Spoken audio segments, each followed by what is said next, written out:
La métropole de Lyon a décidé en décembre 2021, il y a plus d'un an, d'aider les TPE et les PME pour leur investissement qui crée des économies d'énergie. On a mis une première enveloppe de 500 000 euros, donc on a aidé notamment d'ailleurs des boulangers, des pâtissiers à hauteur de 7 500 euros pour changer des fenêtres, changer des fours.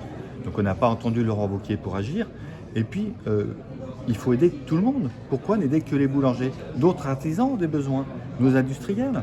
Et le vrai sujet, c'est pas d'aller aider ce que demandent nos artisans, nos entrepreneurs, c'est de payer le juste prix, de pouvoir casser ces contrats d'électricité qui sont iniques, où ils se font racketter par les fournisseurs d'énergie.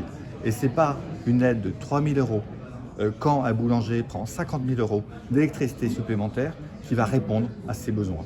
Donc ce plan de communication de Laurent Wauquiez, il ne répond pas. Il ne répond pas malheureusement aux besoins des artisans. Donc je laisse Laurent Wauquiez à sa communication. Nous ici à la métropole de Lyon, on continue à agir au quotidien, aux côtés des artisans.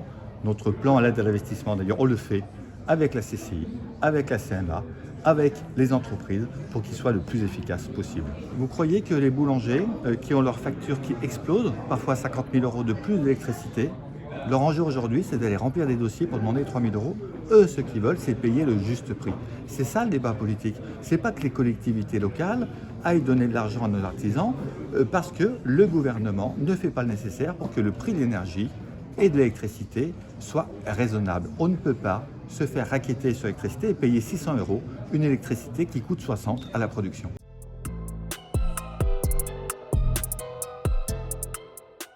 C'est un budget en forte progression à cause de l'inflation pour aussi augmenter nos dépenses sociales, 51 millions d'euros de plus de dépenses sociales pour accompagner les habitants.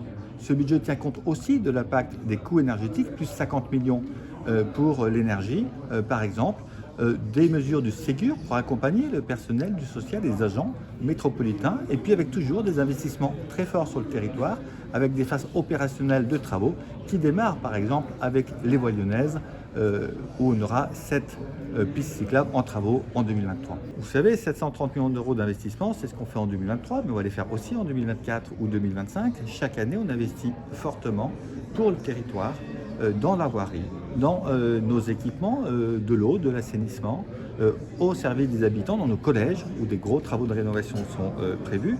Donc on investit, c'est normal, la métropole se porte bien et est encore capable de porter des investissements malgré le contexte difficile.